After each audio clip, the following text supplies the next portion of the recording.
तो है कि उजागर हो रही है। शासन प्रशासन इस ओर किसी ध्यान नहीं दे रहा है। जैसा कि आप जानते हैं कि आज पिछले 2 वर्षों के हमारे विभाग के कार्यकाल की उपलब्धियां और रोड मैप पर लेकर आप सबसे चर्चा है।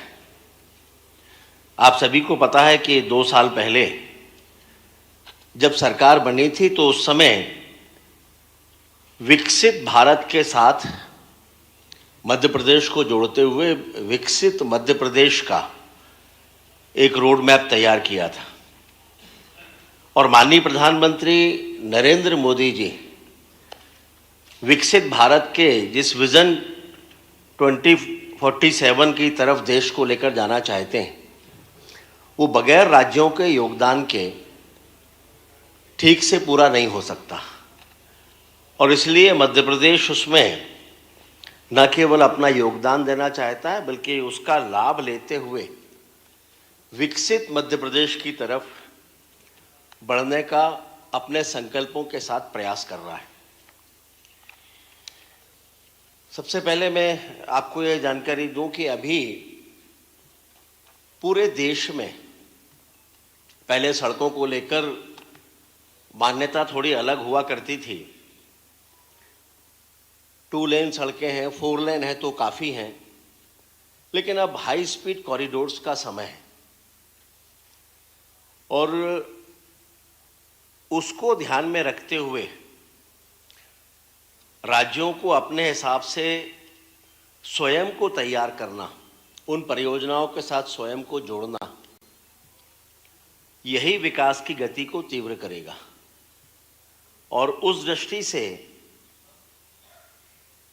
न केवल मध्य प्रदेश ने तैयारी की है माननीय मुख्यमंत्री जी के नेतृत्व में,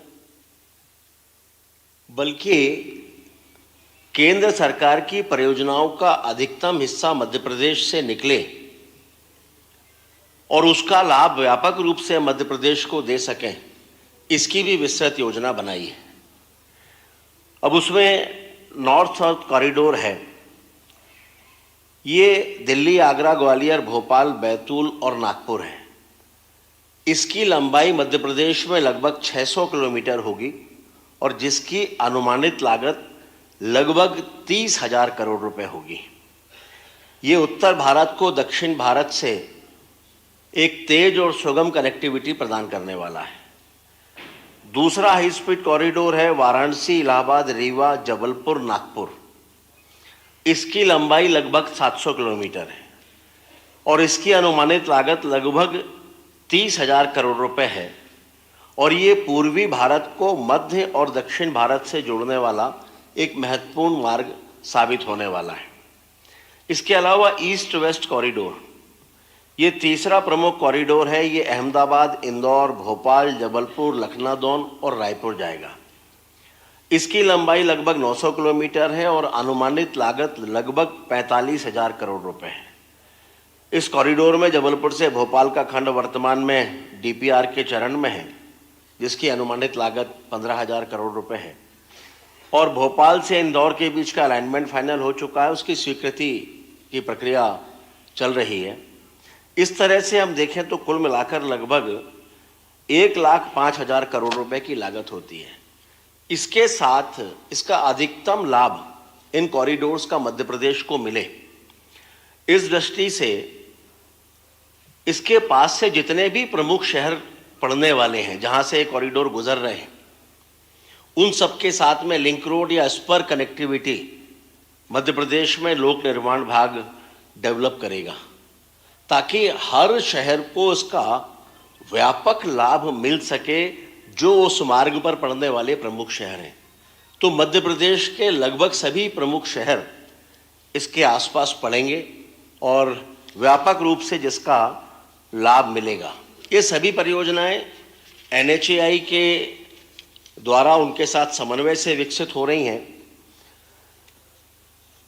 और ये भी मैं स्पष्ट करना चाहता हूं कि इसके साथ ही मध्य प्रदेश सड़क विकास निगम के द्वारा भी हाई स्पीड कॉरिडोर और एक्सप्रेसवे की योजनाएं तैयार हो रही हैं, जिनमें भोपाल मंदसौर एक्सप्रेसवे है। ये महत्वपूर्ण परियोजना है।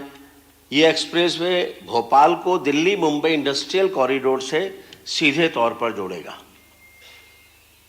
ये जो नेटवर्क है ये मध्य प्रदेश की अर्थव्यवस्था के लिए अत्यंत महत्वपूर्ण साबित होने वाला है। ये नए शहर, इंडस्ट्रियल एरिया, लॉजिस्टिक पार्क, इन सबके रास्ते खोलने वाला है, जो निश्चित रूप से निवेश और रोजगार दोनों को लेकर आएगा।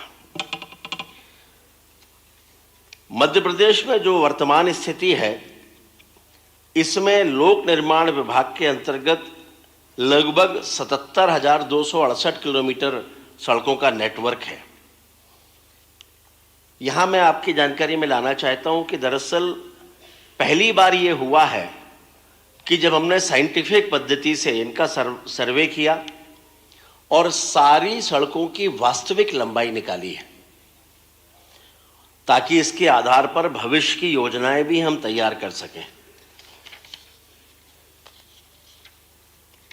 इसमें लगभग 4 लेन सड़कें जो हैं 6,000 किलोमीटर हैं, 13,000 किलोमीटर डबल लेन हैं और बाकी के सिंगल इंटरमीडिएट लेन हैं, जिन्हें भविष्य की आवश्यकताओं के अनुसार हम जोड़ने वाले हैं। माननीय मुख्यमंत्री जी समय समय पर इन कार्यों की समीक्षा भी करते हैं और NHAI के साथ भी